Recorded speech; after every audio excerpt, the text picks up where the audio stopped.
मेरे बच्चे, वह जो तुम्हारा हृदय किसी को दे सकता है, वह तुम्हारे हाथ भी नहीं दे सकते।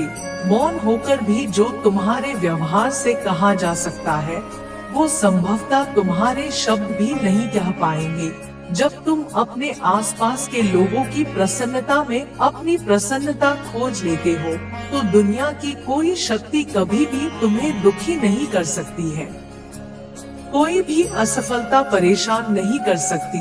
जिस प्रकार से हंस दूध में मिले पानी को छोड़कर सिर्फ दूध को पी लेता है, उसी प्रकार से तुम्हें भी संसार से केवल अच्छे विचार लेने हैं और बुरे विचारों को छोड़कर आगे बढ़ जाना है।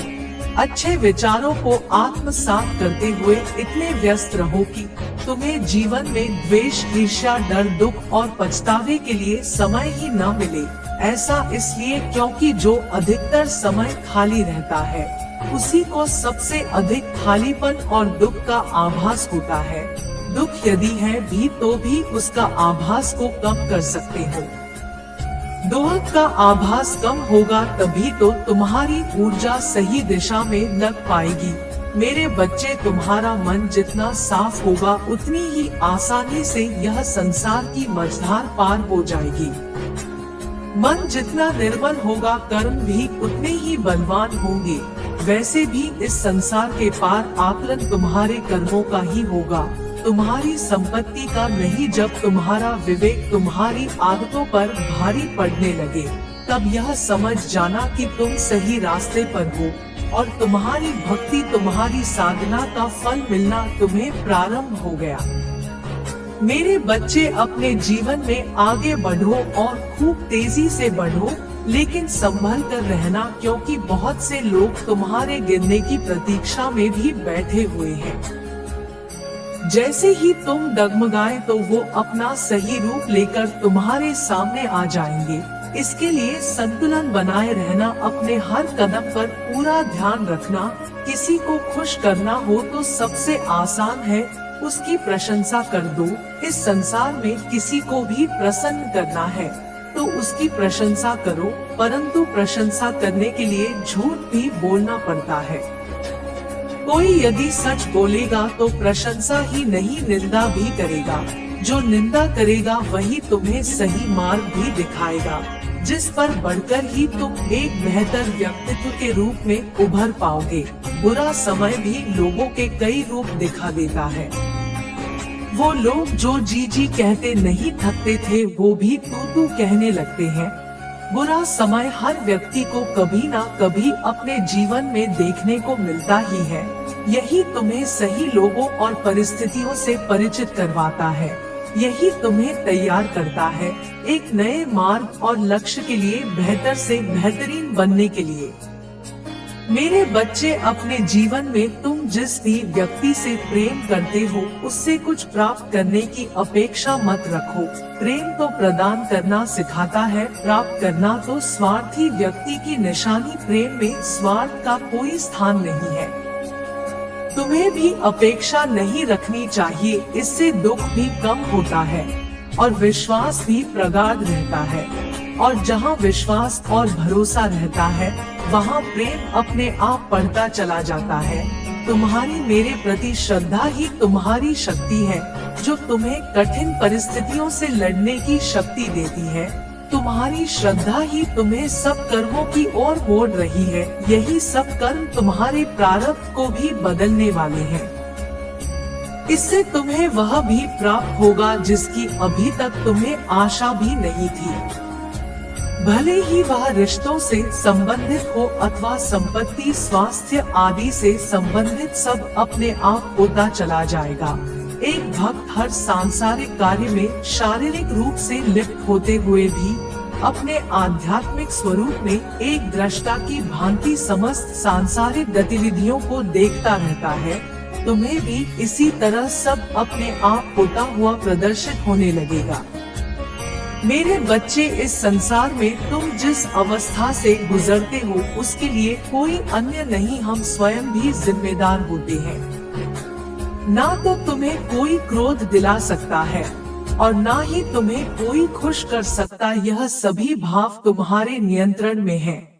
इनकी उत्पत्ति के कारण प्रतिदिन जन्म लेते हैं और प्रतिदिन उनका अंत भी हो जाता है।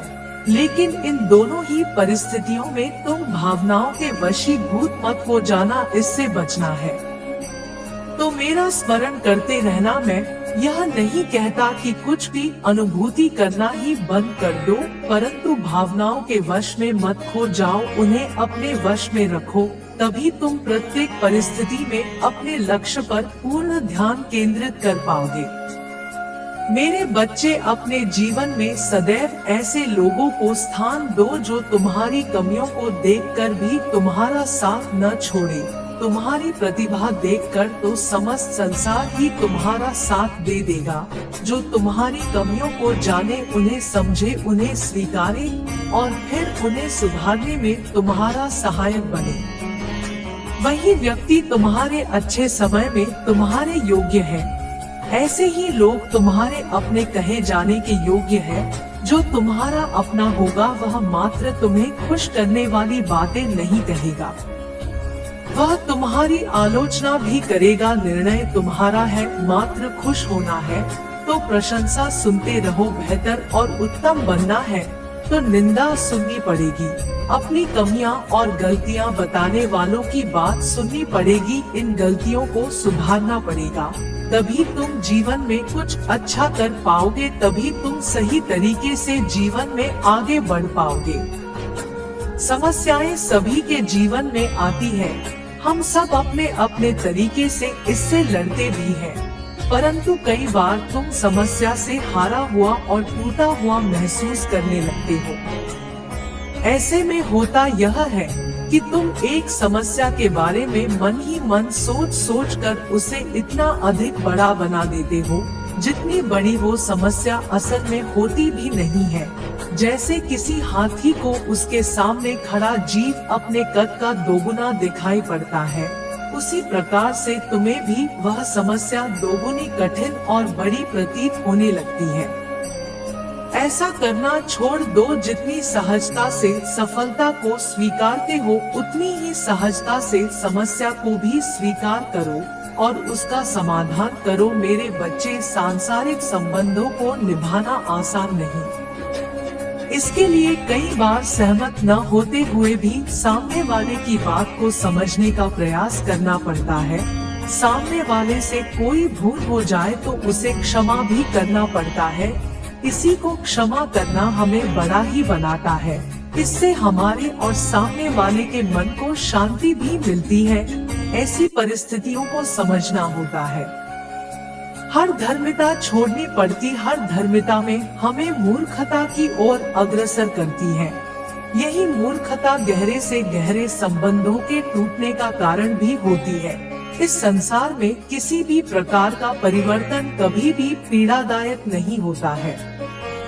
उस परिवर्तन का विरोध करना हमें पीड़ा देता है। पीड़ा और क्रोध के समय में जब तुम्हें कुछ भी ना सूझ रहा हो कि क्या करना चाहिए या क्या करना ठीक रहेगा, उस समय कुछ ना करना ही सबसे उत्तम होगा, क्योंकि तुम उस समय जो कुछ भी करोगे वह गलत ही होगा। मेरे बच्चे, जब तुम सृष्टि की व्यवस्था और अपनी प्रकृति के विपरीत जाने का प्रयास करते हो, तभी तुम्हें अधिक कष्ट और समस्याओं का सामना करना पड़ता है।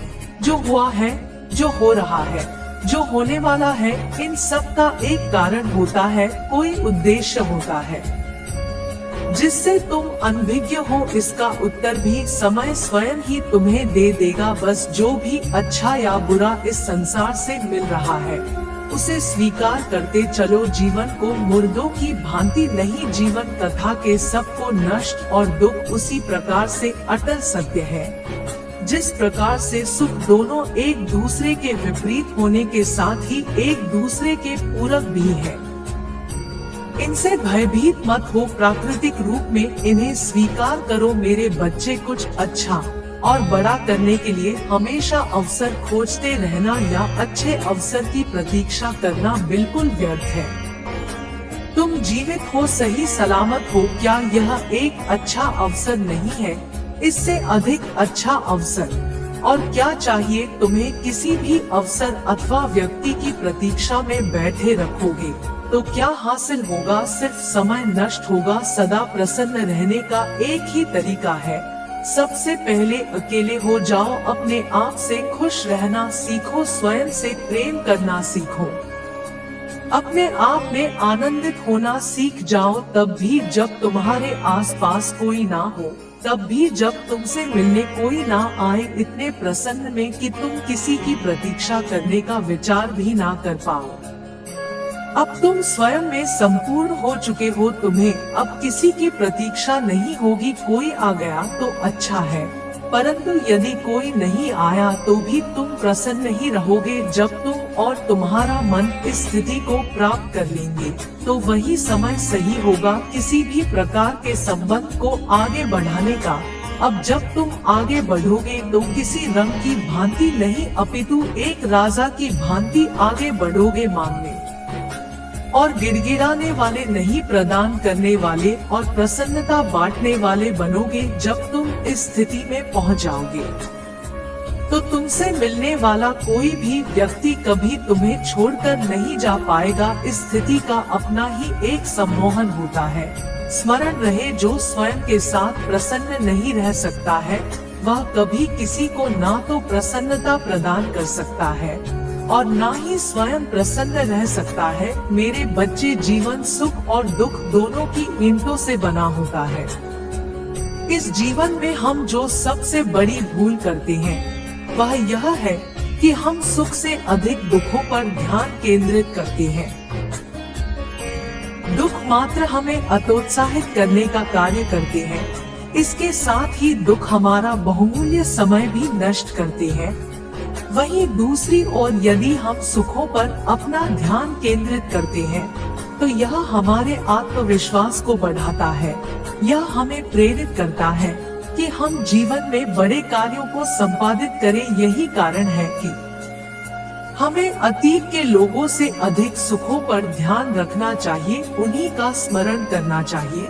मेरे बच्चे, जब तुम ऊंचाइयों पर पहुंचते हो तो धीरे धीरे मार्ग में मिले लोग छूटते चले जाते हैं, परंतु तुम्हें हमेशा उनका स्मरण रखना चाहिए। ऐसा इसलिए क्योंकि जब तुम ऊपर से नीचे की ओर आने की इच्छा करोगे तो यही लोग तुम्हें मार्ग में मिलेंगे। जीवन में जो असफल हुए हैं या पीछे रह गए हैं, ये लोग तुम्हें वो बातें भी सिखाएंगे जो तुम्हें समस्त विश्व में कोई नहीं सिखा सकता। इनका सम्मान हमेशा मन में रखना। मेरे बच्चे, तुम्हारी सोच हमेशा ऐसी रखो कि जो तुम्हें आता है वो तुम कर लोगे। इसके अतिरिक्त जो तुम्हें नहीं आता है वह तुम कहीं ना कहीं किसी ना किसी से सीख लोगे। जो व्यक्ति सीखने से पीछे हट गया, उसके जीवन में प्रगति भी रुक जाती है। सीखते रहना और नया करते रहना ही जीवन है। परिवर्तन नहीं तो जीवन कैसा? भले ही वह परिवर्तन किसी भी क्षेत्र में क्यों ना हो, परिवर्तन ही हमारी जीवंतता का प्रमाण है। मेरा आशीर्वाद सदैव तुम्हारे ऊपर है। सदा आनंदित रहो। ओम नमः शिवाय।